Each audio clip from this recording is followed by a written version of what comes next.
Hello everyone, my name is Noel and welcome to Let's Talk Star Wars Battlefront II.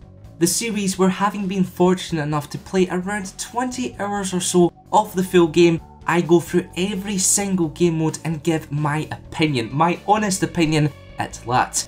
Now before we begin, if you are new to the channel, be sure to subscribe because for the remainder of this week and all next week, just for the foreseeable future to be honest, I'll be posting a ton of exclusive Star Wars Battlefront II content, so make sure to keep it locked here to the Kangrazans.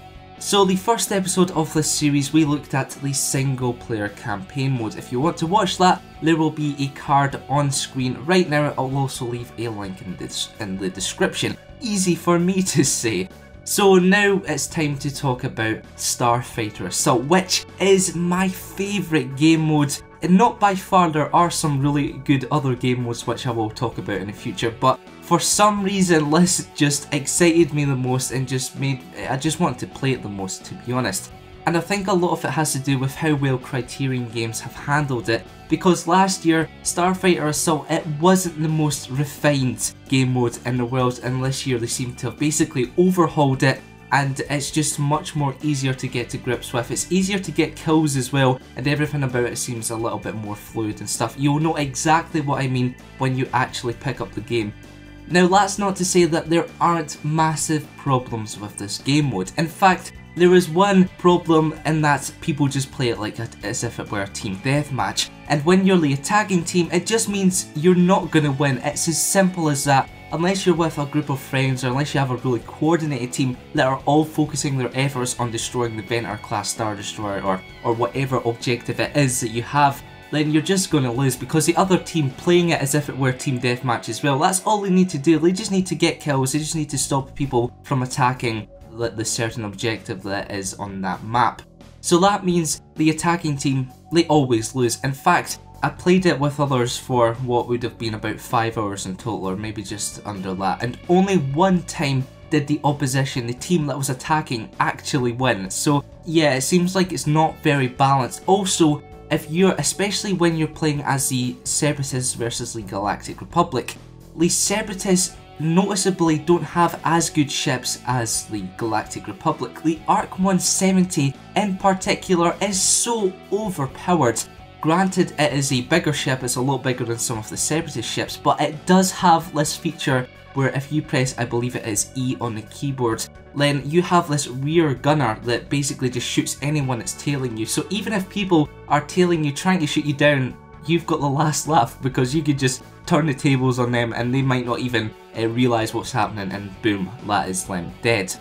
However, in saying all that, it is such a fun game mode, and it seems easier to get kills, as I said, than the previous game. And when you can go on a streak, even if you can only get 4 kills in a row, you feel like such a badass. You feel like the best pilot in the galaxy. To put it into better words, you know that scene in The Force Awakens where Poe Dameron is just cleaning house on Takodana? He gets like 9 kills in a row or something like that, and Finn's like, yeah, that's one hell of a pilot or something. That is exactly how you feel when you get a few kills in a row. So it's one of the most rewarding game modes because you truly feel like an absolute badass. And that's without even flying in any of the hero ships. And I did actually get to fly in the Millennium Falcon, I think, and Yoda's Starfighter actually, I did fly in his, which, what was really good, if you can get a few kills in a row, you could basically just afford to choose the Millennium Falcon or Yoda's Starfighter, ships like that on your next life. So I feel it's more accessible for people, the sort of average gamer, to get these rewards. It's not as, you don't have to pick up these tokens or anything daft like that. So everyone can basically get a shot at playing these hero ships. Unfortunately, I don't have that much gameplay of me kicking ass in any of these ships, because as soon as I picked the Millennium Falcon, for example, everyone, it seemed like, focused their fire on me and I was quickly killed. Although I do have to say the Millennium Falcon has this incredible attack where it just unleashes this blaster turret and it just rains fire on anyone, and anyone in front of it is just dead. So yeah, the hero ships are, as I said, they're not overpowered because I died very easily in them. If a couple of fighters are shooting at you, you can perish rather quickly unless you're a better pilot than I am, I guess. but also you will reap the rewards of using them because they do have incredible attacks and such.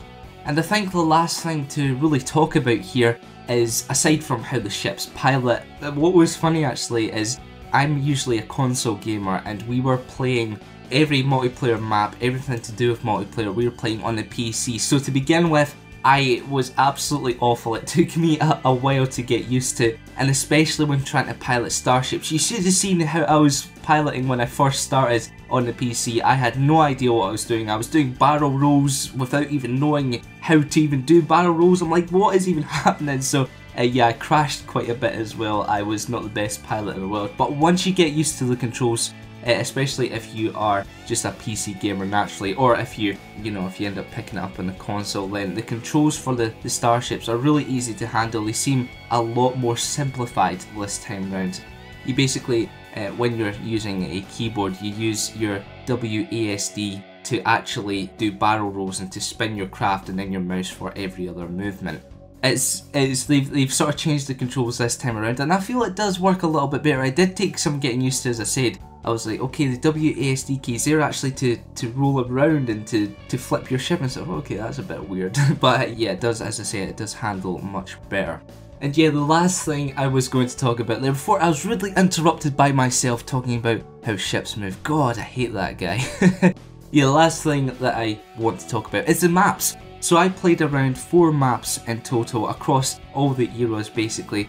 I'll go into which was my favourite map at the end, but we had the Camino map, we had the Unknown Regions, which was the First Order versus the Resistance.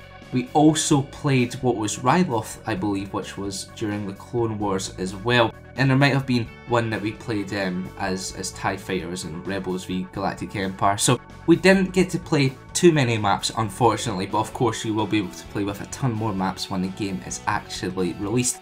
But out of those maps we played there, I've got to say Camino was a really interesting map, and I do think that is a great map, but just edging out is the Unknown Regions, which might sound a bit bizarre because it's not as aesthetically pleasing, you know, it's not as cool to look at. But what I personally like about the Unknown Regions map is that there are so many obstacles to try and avoid, because the way the match actually begins is the Resistance springs a trap on the First Order where they basically blow up this asteroid and it just rains down shrapnel on their Star Destroyer. So as a result, there's a ton of debris just everywhere as far as the eye can see, and you're weaving in and out obstacles, you're trying to dodge fighters, and it's chaos. I'm going to be honest, it's pure and utter chaos, but it's also incredibly fun to play. So I'd probably say that is my favourite map, but you don't really notice too much difference between the maps. I'm going to be honest, maybe I'm just complaining for complaining's sake, but overall, this is my favourite game mode. It is absolutely incredible. It's a ton of fun, and I'm sure you guys will enjoy it. Even if you are being killed a ton, all you need is to just go on a short kill streak, and that is you on top of the world. So I cannot wait for you guys to actually get your hands on this and for all your feedback. But if you have actually somehow played Starfighter Assault, then be sure to leave all your thoughts in the comments down below. And even if you haven't, let me know if this is a mode you're looking forward to, any things that you see that might become a problem when you play, just all your concerns, everything that you like, and I'll be sure to join in the conversation down below. As always, for exclusive Star Wars Battlefront 2 content just like this, you know where to keep it locked to. Just to remind you, in case you didn't know, it's the Karen Crusades. But yeah, that's going to be it for me today, guys. Thanks so much for watching, and I will see you very soon.